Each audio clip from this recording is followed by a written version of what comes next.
জামাই ষষ্ঠী মানেই শাশুড়ি জামাইয়ের এক অনন্য সম্পর্ককে সম্মান ও শ্রদ্ধা জানানো। জ্যৈষ্ঠ মাসের শুক্লা ষষ্ঠী তিথিতে এটি পালিত হয়। এই দিন শাশুড়ি মা জামাইয়ের সুখ সমৃদ্ধি কামনা করে মা ষষ্ঠীর পুজো করেন, মঙ্গল প্রার্থনা করেন যাতে দাম্পত্য জীবন মধুময় ও সুন্দর হয়ে ওঠে এবং সন্তান সন্ততিরা যেন খুশি খুশি জীবন কাটায়। ষষ্ঠীর এই শুভ দিনে জামাইয়ের আগমনে শ্বশুরবাড়ির আঙিনা উজ্জ্বল হয়ে ওঠে, আনন্দ উৎসবে মেতে ওঠে পরিবারের সকলে।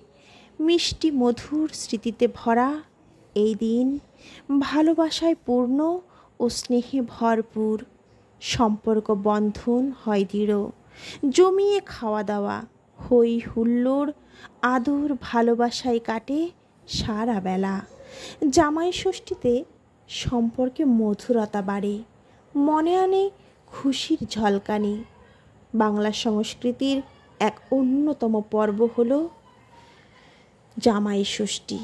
এটি প্রেম, স্নেহ, পারিবারিক বন্ধনের প্রতীক।